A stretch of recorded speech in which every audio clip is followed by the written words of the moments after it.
এই স্বপ্নটা রাশি ভেদে কিন্তু ডিফারেন্সিয়েট হতে পারে। কারোর জন্য এই স্বপ্নটা সুসংবাদ নিয়ে আসতে পারে, কারোর ক্ষেত্রে এই স্বপ্নটা কিন্তু দুর্বিষহ জীবন নিয়ে আসতে পারে।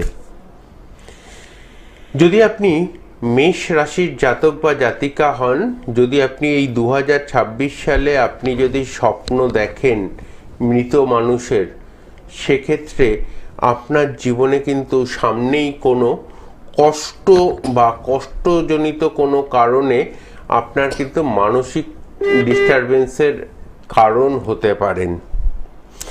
যদি আপনি বৃষ রাশির জাতক বা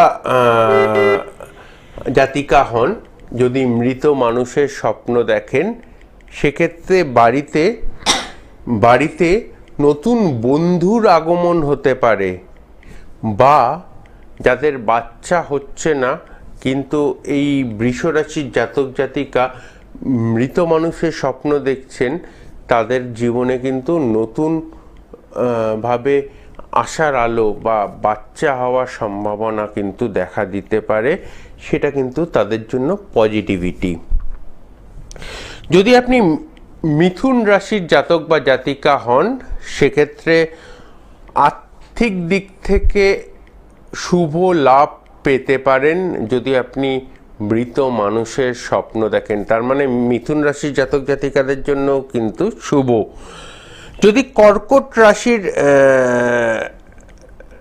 জাতক বা জাতিকা হন, সেক্ষেত্রে পুরনো প্রেম ফিরে পেতে পারেন। হয়তো 20 বছর পুরনো প্রেম, হয়তো তারও বিয়ে হয়ে গেছে, আপনারও বিয়ে হয়ে গেছে, সেই পুরনো প্রেম ফিরে পেতে পারেন যদি আপনি কর্কট রাশির জাতক বা জাতিকা হন, আর যদি এই ধরনের স্বপ্ন যদি আপনি দেখেন। যদি আপনি সিংহ রাশির জাতক বা জাতিকা হন, বি কেয়ারফুল।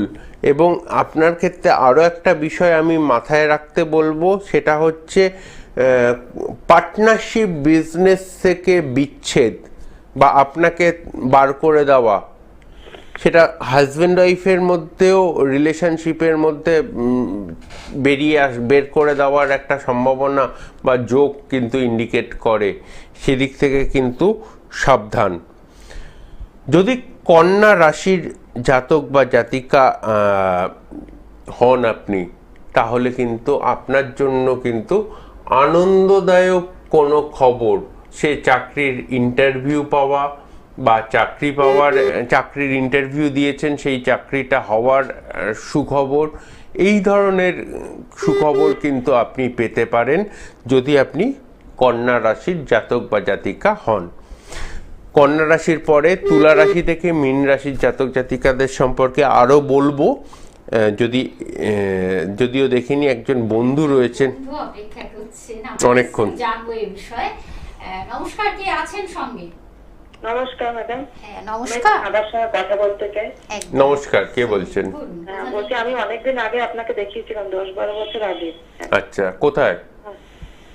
আমি দেখেছিলাম চন্দননগরে, লক্ষ্মীগঞ্জ বাজারে। হ্যাঁ হ্যাঁ, লক্ষ্মীগঞ্জ বাজারে। হ্যাঁ, তারপর? এবার স্যার দাদা আমি যেটা বলতে চাইছি, আমার মায়ের নামে একটা বাড়ি আছে। এবার সেই বাড়িটা আমার মা আমার নামে আর আমার দিদির নামে করে দিয়েছে। আচ্ছা, ভাই তো ডিস্টার্ব করছে। মানে এখন আপাতত আমার দাদা বৌদি আর ওর মেয়েরা থাকতো, 2 মেয়ে থাকতো। এবার আমি কি বললাম শুনেছেন? অসাধারণ, আর কিছু বলার নেই। আপনারা মনে আর কিছু বলতে হবে না, সব মনের কথা তিনিই বলতে পারেন। সত্যি তাই, অসাধারণ। এবার আমার বৌদি আমার দাদাকে মেরে দিয়েছে, মানে কোনো ওষুধ না খাইয়ে, কিছু না খাইয়ে, পাগল প্রতিপন্ন করে ওকে পুরো শয্যাশায়ী করে দিয়ে দিয়েছিল। এখন মেরে দিয়েছে, ওকে মেরে দিয়ে ও ওই বাড়ি ছেড়ে এখন আর উঠছে না। তাহলে এটা কি করা যায়? আমাদের নামে কি ওটা আমরা পাবো? বাড়িটা কার নামে আছে এখন? আপনার নামে আর আপনার দিদির নামে, তাই তো? হ্যাঁ হ্যাঁ হ্যাঁ, মা করে দিয়েছে। আচ্ছা, আপনার বা আপনার দিদির যে কোনো কারোর একজনের ডেট অফ বার্থ বলুন। একজনেরও তো ডেট অফ বার্থ ঠিক নেই স্যার, ওই জন্যই তো বুঝতে পারছি। আচ্ছা, একজনেরও ডেট অফ বার্থ ঠিক নেই, কোনো অসুবিধা নেই। হোরারি কি বলছে দেখে নি। মোমেন্ট অফ চার্ট যেটা বলছে লগ্নপতি চতুর্থে রয়েছে, কানেক্টিভিটি কি আছে, বুধের কানেক্টিভিটি রয়েছে, বুধ আর বৃহস্পতির কানেক্টিভিটি রয়েছে, বুধ বসে রয়েছে, পাবেন পাবো? পাবেন। বলছি ওটা কি তাহলে আমরা কি আইনের মারফত যাবো নাকি আপনার কাছে গেলে ঠিক হয়? ওটা কি এইটা আমি কিছুই বলবো না। আইনের ভাবে আপনাকে যেতেই হবে, আইন ছাড়া তো কোনো কিছু সম্ভব না, আইনের মারফত আপনাকে তো যেতেই হবে। কিন্তু শুধু আইনের আপনাদেরও কিছু প্রোটেকশনের দরকার রয়েছে, কারণ অন মিডিয়া হয়তো আমি উচ্চারণ করা উচিত না, তবু করছি।